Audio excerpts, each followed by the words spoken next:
अमीर और गरीब की बेटी के ससुराल में पहले दिन काम। दोपहर का समय होता है। कॉलेज कैंटीन में चारों ओर स्टूडेंट्स की भीड़ लगी होती है। कोई चाय पी रहा होता है, कोई हंसी मजाक कर रहा होता है। बीच में टेबल पर दो सहेलियां बैठी होती हैं। एक अमीर स्टाइलिश ब्रांडेड कपड़ों में श्रेया और दूसरी साधारण सलवार सूट में शांत स्वभाव वाली शिखा। उनके हाथ में चाय के कप होते हैं। सुनना शिखा, एक बड़ी खबर है मेरे पास। मेरा रिश्ता एक बहुत बड़े अमीर घर में तय हो गया। पूरी फैमिली बिजनेस करती है, बड़ी बड़ी गाड़ियां, बंगला, और माँ कह रही थी कि अब तो मेरी जिंदगी सेट हो जाएगी। वाह यार श्रेया, सच में बहुत अच्छी खबर है, बधाई हो। वैसे पता है मेरा भी रिश्ता तय हो गया है। क्या, तेरी भी? अरे वाह, और कब है शादी? 12 तारीख को, इसी महीने की। अरे वाह, कमाल हो गया। मेरी भी तो 12 तारीख को है, मतलब हम दोनों की शादी एक ही दिन होगी। कितनी प्यारी बात है ना, कॉलेज की बेस्ट फ्रेंड्स और एक साथ दुल्हन भी। दोनों एक पल के लिए हंसती हैं, लेकिन श्रेया का चेहरा अचानक थोड़ा बदल जाता है। लेकिन एक बात समझ नहीं आई शिखा, तूने गरीब घर में रिश्ता क्यों कर लिया? तेरा मायका भी मिडिल क्लास है। अब तू चाहती तो किसी अमीर घर में शादी करती ना, कम से कम तेरी आगे की लाइफ तो ऐशो आराम में गुजरती। श्रेया, पापा को वो लड़का पसंद आया तो मैंने भी बिना सोचे हाँ कर दी। वैसे भी मैं घर वालों के खिलाफ नहीं जा सकती। जो उनके मन को अच्छा लगे वही मेरे लिए सबसे सही है। अरे बेचारी, तू पहले से ही गरीबों जैसी जिंदगी जी रही थी, अब शादी के बाद भी वही हाल रहेगा। पता नहीं तेरे नसीब में कभी एसी और कार जैसी चीजें आएंगी या नहीं।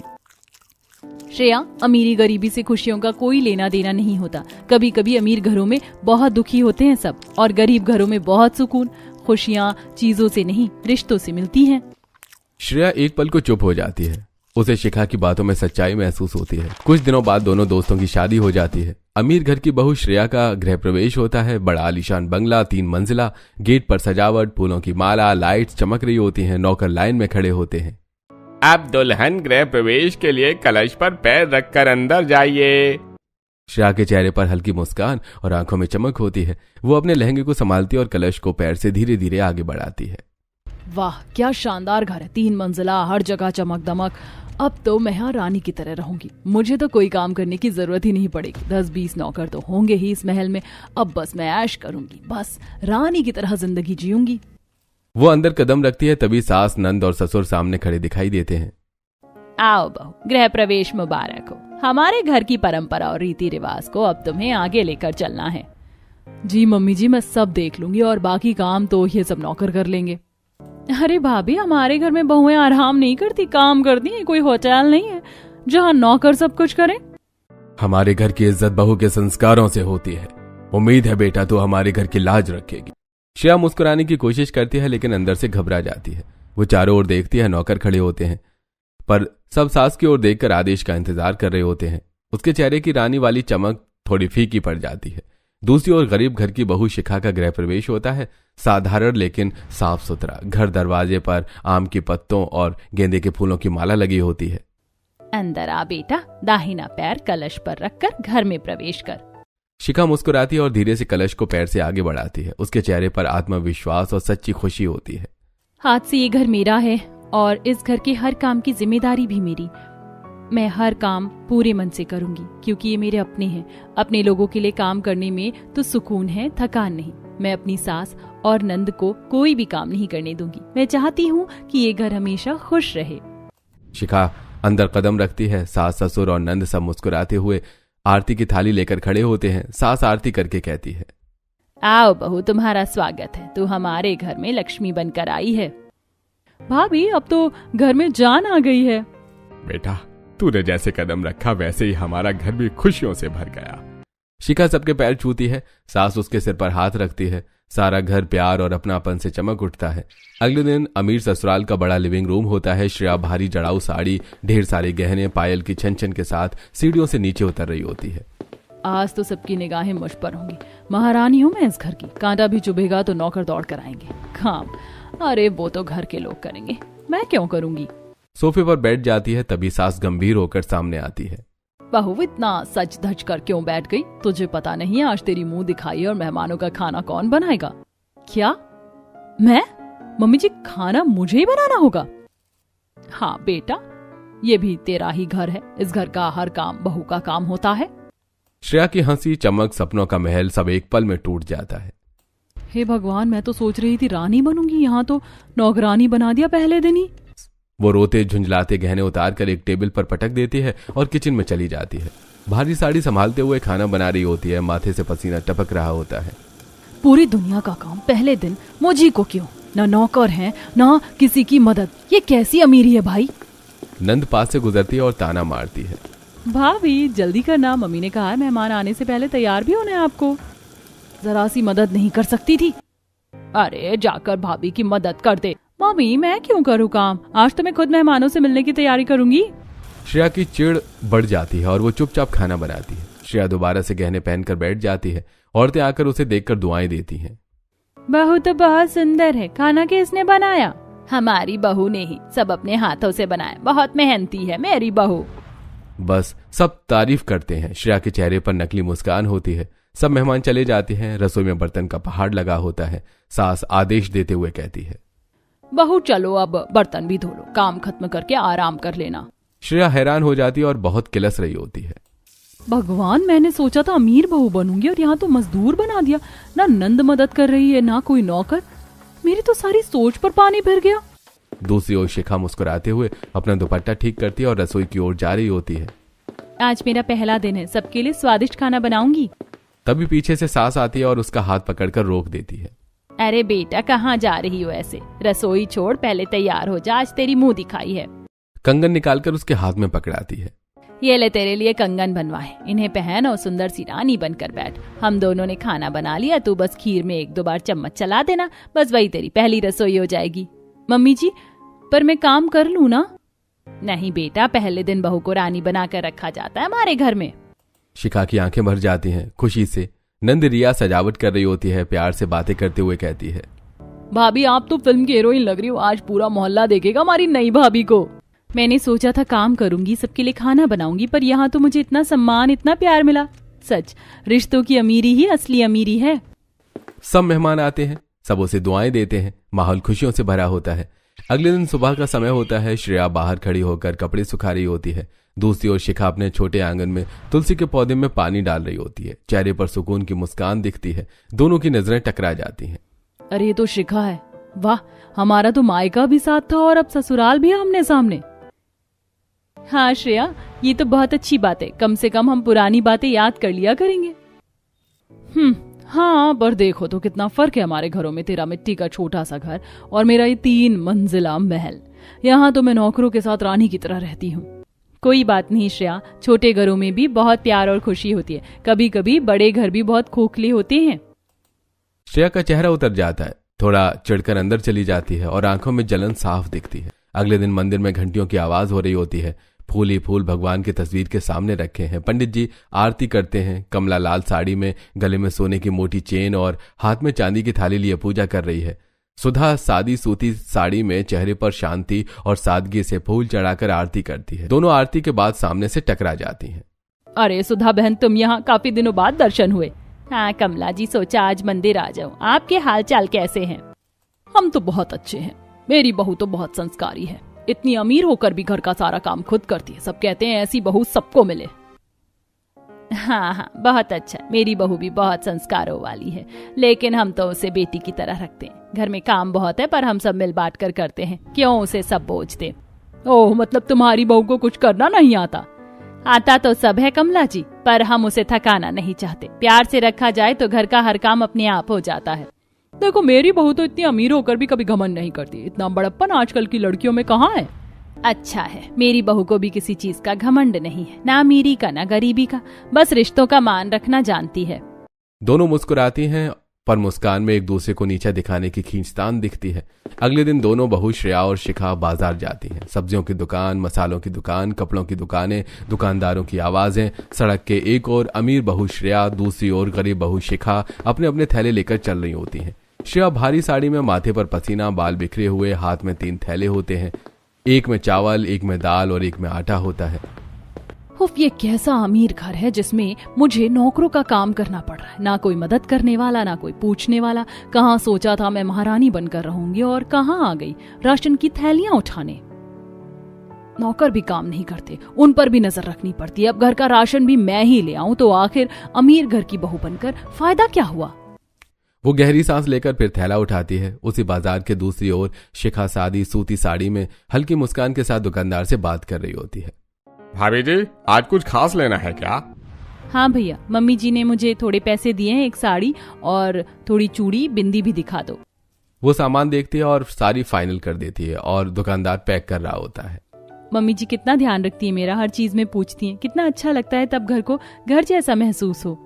दोनों बहुएं विपरीत दिशा से आ रही होती हैं और अचानक एक दूसरे से टकरा जाती हैं।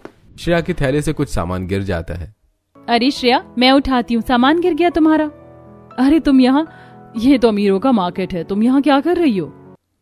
कुछ नहीं, मम्मी जी ने थोड़े पैसे दिए थे, कह रही थी जा बेटा अपने लिए कुछ शॉपिंग कर ले, तो बस वही करने आई हूँ। श्रेया के चेहरे का भाव बदल जाता है, हल्की जलन दिखती है और वो मन ही मन सोचने लगती है, वाह, ये देखो गरीब होकर मजे ले रही है। इसकी सास ने इसे पैसे दिए शॉपिंग के लिए और मेरी सास ने मुझे क्या दिया, राशन लाने की लिस्ट। अमीर होकर जो सुकून मुझे मिलना चाहिए था वो तो इसे गरीब होकर मिल रहा है। वो जल्दी से चेहरे पर मुस्कान चढ़ा लेती है, आवाज में बनावटी खुशी लाकर कहती है, हाँ, मैं भी अपने लिए शॉपिंग करने निकली थी, बस ये राशन दिख गया तो सोचा ले लूं, वरना तो मैं भी सिल्क की साड़ी और ज्वेलरी देखने आई थी। बहुत अच्छा किया, घर की जरूरत का सामान लेना सबसे बड़ी शॉपिंग होती है। शिखा फिर वहां से चली जाती है और श्रेया उसे देखती रहती है। अगले दिन सुबह का समय होता है, छत पर सूरज की तेज धूप होती है। अमीर बहू श्रेया के हाथों में साबुन लगा होता है, बाल्टी में ढेर सारे कपड़े भरे होते हैं। बालकनी के ग्रिल पर पहले से कई कपड़े टंगे होते हैं। श्रेया भारी बाल्टी उठाकर छत पर चली जाती है। सोचा था शादी के बाद नौकर होंगे, सैलून जाएंगे, आराम से कॉफी भी होंगी, लेकिन यहाँ तो नौकरों से भी ज्यादा काम मुझसे करवाया जाता है। वो बाल्टी को नीचे रखकर कपड़े निचोड़ती है और झटक कर रस्सी पर टांग रही होती है। तभी नीचे से हंसी की आवाज आती है। श्रेया झांक कर देखती है, शिखा अपने आंगन में पैर पर नेल पेंट लगा रही है और गुनगुना रही होती है और उसकी नंद साथ बैठी होती है। वाह, ये तो मजे में बैठी है। कहाँ मेरे जैसे लोग छत पर पसीने में लथपथ और कहाँ ये धूप में आराम से पैर रंगवा रही है। अरे बहन, मायके में भी इतना टाइम नहीं मिलता होगा ये सब करने का और यहाँ ससुराल में ऐश कर रही हो तुम तो। अरे यार क्या करूँ, आज सब काम जल्दी निपटा लिए तो सोचा थोड़ा खुद का भी ध्यान रख लूं। वाह, बहुत अच्छा। हमारे यहाँ तो खुद के लिए टाइम निकालने की इजाजत ही नहीं है। पूरा दिन सास ननद के कपड़े धोते धोते निकल जाती है। श्रेया गुस्से में कपड़ा झटक कर रस्सी पर मार देती है। अगले दिन दोपहर का समय होता है।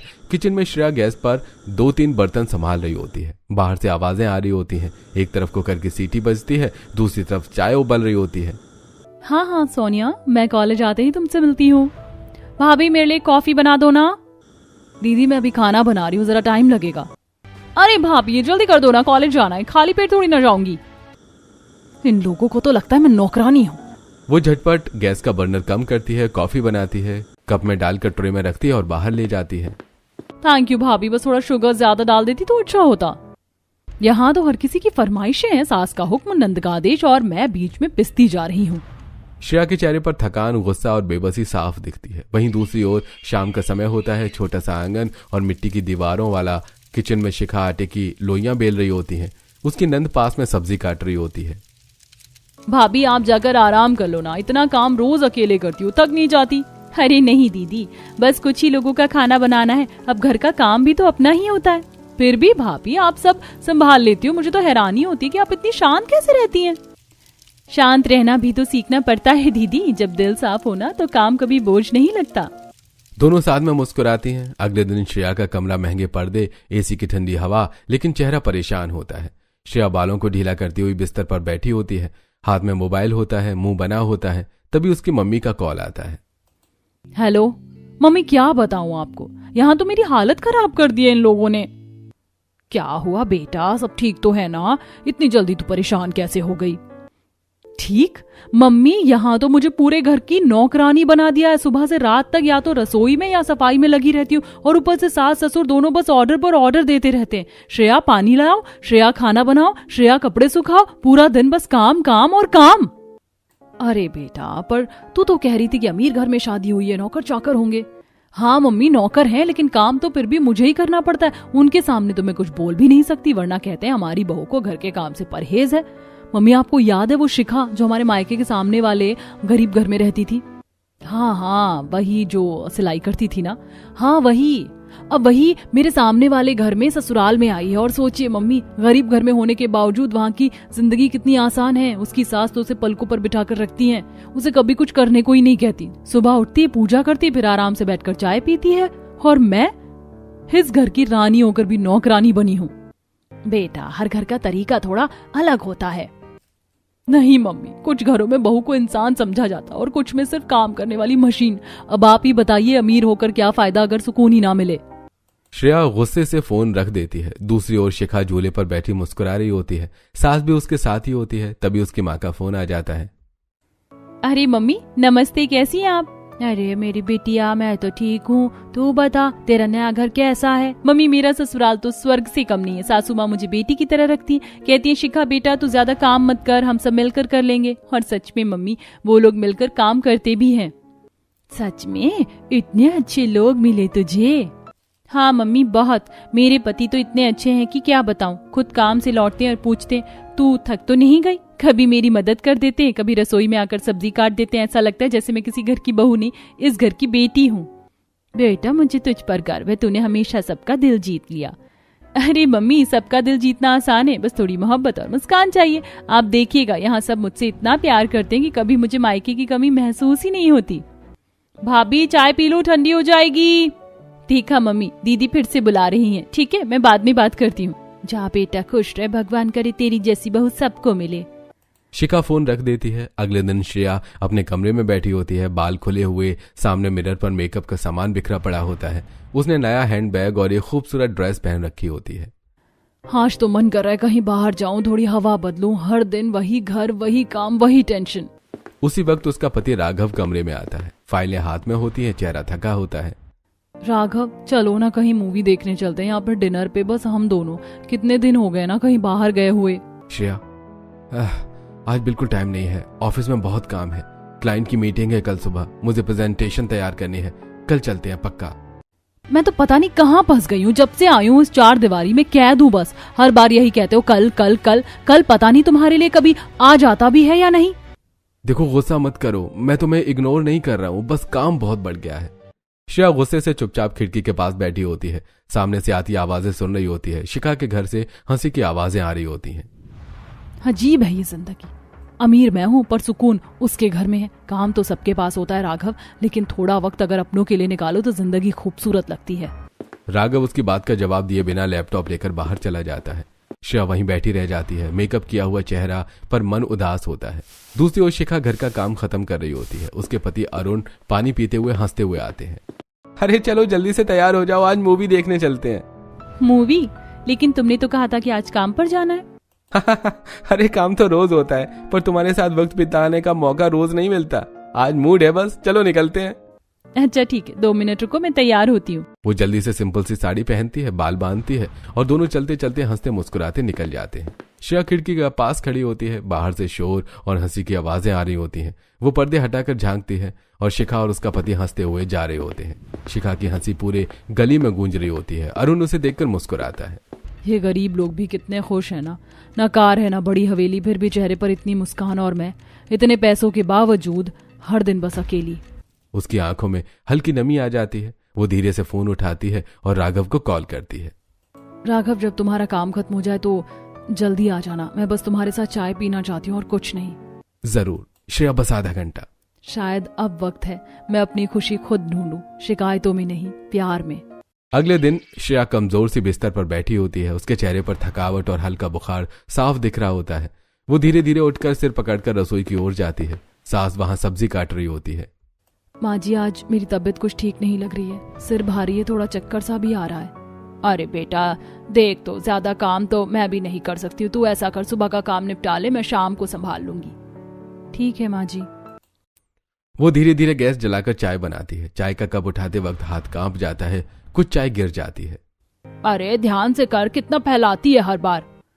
तबीयत खराब हो या अच्छी, यहाँ किसी को फर्क नहीं पड़ता। वो मरे हुए मन से झाड़ू पोछा करती रहती है। दूसरी ओर दोपहर का समय होता है।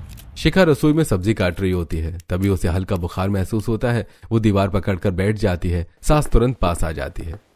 अरे बेटा चेहरा क्यों उतर गया, तेरा बुखार लग रहा है क्या? हाँ माँ जी, थोड़ा सा सिर दर्द है, हल्का बुखार भी लग रहा है। अरे नहीं नहीं, तू काम मत कर, मैं देखती हूँ सब, तू जाकर लेट जा। माँ जी इतना हल्का बुखार है, थोड़ा काम तो मैं कर ही लूंगी। नहीं बेटा, बुखार में काम नहीं करना चाहिए, तू मेरी बेटी जैसी है, तू आराम करेगी तो जल्दी ठीक होगी, बाकी सब मैं देख लूंगी। सास उसे अपने हाथ से पानी देती है और माथे पर ठंडी पट्टी रखती है। माँ जी आप तो सच्ची माँ जैसी हैं। अरे माँ ही तो हूँ, बहू नहीं बेटी की तरह रखती हूँ तुझे। श्रेया थकान से चुपचाप खिड़की के पास बैठी होती है और उसकी खिड़की से दिख रहा होता है कि शिखा बैठी होती है और सास उसकी पट्टी लगा रही होती है। वो और ज्यादा चिढ़ जाती है। अगले दिन सुबह का समय होता है। अमीर घर में हलचल मची होती है। रंग बिरंगे गुब्बारे दीवारों पर सजे होते हैं। बीच में एक बड़ा हैप्पी बर्थडे बोर्ड लगा होता है। नौकर नौकरानियां इधर उधर भाग रहे होते हैं। श्रेया रसोई और ड्राइंग रूम के बीच भागदौड़ कर रही होती है। ट्रे में स्नैक्स, केक, जूस सब सजा रही होती है। श्रेया बेटा, वो मेहमानों के लिए पानी रखवाया या नहीं, और केक का टेबल सजाया कि नहीं? हाँ मम्मी जी, सब कर दिया, बस थोड़ा बाकी है। तभी गेट खुलता है। गांव से कुछ मेहमान और सामने वाले गरीब घर से शिखा, उसकी सास, नंद और पति आ जाते हैं। सबके चेहरे पर खुशी होती है। शिखा काम में मदद कराने लगती है। भाभी आप बैठो, मैं करती हूँ। बेटा तू बैठ जा, तुझे बुखार था, काम तो हो जाएगा। देखो तुम्हें एक फनी वीडियो दिखाता हूँ। शिखा हल्की मुस्कान के साथ बैठ जाती है और नंद ठंडा जूस ला कर देती है। वाह रे नसीब, ये गरीब होकर भी रानी की तरह बैठी है और मैं अमीर होकर नौकरानी बनी हुई हूँ। मुझे नंद के बर्थडे की पूरी तैयारी करनी पड़ी है। केक, डेकोरेशन, खाना, और यहाँ सब इसको ऐसे पूछ रहे हैं जैसे कोई नाजुक गुड़िया हो। श्रेया जबरदस्ती मुस्कुराती है और फिर किचन की ओर चली जाती है। थोड़ी देर बाद सब लोग केक टेबल के पास जमा हो जाते हैं। नंद केक काटती है। सब हैप्पी बर्थडे टू यू गा रहे होते हैं। शिखा ताली बजा रही होती है और श्रेया एक कोने में खड़ी मुस्कुराने का दिखावा कर रही होती है। चलो अब सब खाना खाने बैठो। भाभी आपने जो बनाया उसकी खुशबू तो पूरे घर में फैल रही है। जी दीदी, सबके लिए प्लेट्स लगा देती हूँ। वो किचन जाती है। ट्रे में एक एक प्लेट सजाते हुए वो बड़बड़ाती है। अब देखती हूँ ये शिखा कितनी नाजुक है। एक चम्मच नहीं, पूरा मुट्ठी भर नमक डालूंगी इसकी सब्जी में। खा के देखें, अब मजा चखाती हूँ इसे। वो चुपके से शिखा की प्लेट में सब्जी डालती है और उसमें बहुत सारा नमक मिला देती है। फिर प्लेट मुस्कुराकर टेबल पर रखती है। सभी लोग साथ बैठकर खाना खा रहे होते हैं। हंसी मजाक का माहौल होता है। शिखा भी अपनी प्लेट में खाना उठाती है और पहला निवाला लेती है। कुछ सेकंड्स तक मुस्कुराती है और फिर धीरे धीरे उसका चेहरा बदलने लगता है। अरे ये क्या है? अचानक सिर चकराने लगता है। थाली गिर जाती है और वो जमीन पर बेहोश होकर गिर जाती है। सभी लोग घबरा जाते हैं। अरे भगवान शिखा बेटा, ये क्या हुआ? अभी तो बिल्कुल ठीक थी। भाभी उठो ना, देखो, कुछ बोलो। अरे जल्दी डॉक्टर को बुलाओ। अरे किसी ने कुछ खिलाया तो नहीं था ना? पूरा माहौल अफरा तफरी में बदल जाता है। सब लोग पानी के छींटे मारते हैं, पंखे से हवा करते हैं। श्रेया के चेहरे पर डर और पछतावा दिख रहा होता है। वो रोने लगती है। शिखा उठो, शिखा, मैंने थोड़ी सी गलती की थी, बस थोड़ा नमक ज्यादा डाल दिया था, मुझे नहीं पता था ऐसा हो जाएगा। उठो प्लीज। सास और बाकी सब हैरानी से श्रेया की तरफ देखते हैं। क्या कहा तुमने? श्रेया, तुमने नमक ज्यादा डाला था? श्रेया फूट फूट कर रो पड़ती है, जमीन पर बैठ जाती है। हाँ मम्मी जी, मैंने जानबूझकर शिखा की सब्जी में नमक ज्यादा डाल दिया था। मुझसे बर्दाश्त नहीं हुआ था कि सब उसकी इतनी परवाह कर रहे हैं। मुझे लगा जैसे मैं सिर्फ नौकरानी बनकर रह गई। मैंने गलती की, बहुत बड़ी गलती। सब एकदम सन्नाटे में डूब जाते हैं। अचानक शिखा की उंगलियां हिलती हैं और वो धीरे धीरे उठ बैठती है। सबकी सांसें थम जाती हैं। शिखा बैठ जाती है, सिर पर हाथ रखकर गहरी सांस लेती है। श्रेया उसके पास जाती है। शिखा, मैं बहुत शर्मिंदा हूँ, मुझे माफ कर दो, मैंने साथ बहुत गलत किया। श्रेया, मुझे पहले से पता था कि तुम मुझसे जलती हो। मायके में भी तुम मुझसे हमेशा तुलना करती थी, कौन ज्यादा सुंदर, किसके कपड़े अच्छे, किसके रिश्ते बेहतर, और अब ससुराल में भी वही बात जारी रही। हाँ सच कह रही हो तुम। मुझे लगता था मैं अमीर होकर भी खुश नहीं और तुम गरीब होकर भी चैन से जी रही हो। मैंने ये बेहोशी का नाटक सिर्फ इसीलिए किया था कि तुम अपनी सच्चाई खुद बोलो। मैं तुम्हें सजा नहीं देना चाहती थी, बस समझाना चाहती थी कि प्यार, सम्मान और सुकून पैसे से नहीं, व्यवहार से मिलता है। सारे घर वाले राहत की सांस लेते हैं। कमला पास आती है। बेटा, गलती हर किसी से होती है, लेकिन उसे स्वीकार करना सबसे बड़ी बात है। आज तुमने जो किया वो गलत था, पर जो तुमने बोला वो तुम्हारे दिल की सच्चाई थी, और हमें भी माफ कर दो। हमने भी तुम पर काम का बोझ डाल दिया, और हमें भी माफ करना। शायद हमने भी कभी ऐसा माहौल नहीं दिया कि तुम खुलकर कुछ कह सको। मैं और कमला भी हर वक्त चिढ़ते रहते थे। बस अब इतना वादा करें सब कि अब ना अमीर और गरीब का फर्क रहेगा, ना पड़ोसी का झगड़ा, बस साथ में इंसानियत और अपनापन रहेगा। दोनों सास एक दूसरे के गले लग जाती हैं। श्रेया और शिखा एक दूसरे के हाथ पकड़ती हैं। अगली सुबह अमीर और गरीब दोनों घरों की दूरी मिट जाती है। दोनों घरों के लोग एक साथ बैठकर चाय पी रहे होते हैं। हंसी, बातें, अपनापन चारों ओर फैला होता है। अब ना अमीरी रहेगी ना गरीबी, बस प्यार रहेगा। कभी कभी जिंदगी में अमीरी या गरीबी का फर्क नहीं होता, फर्क होता है सोच का। जिसे दूसरों के लिए महसूस करने की आदत हो वही असली अमीर होता है, और जिसे अपने आसपास वालों की परवाह हो वही घर को घर बनाता है। सब उसकी बात सुनकर हामी भरते हैं।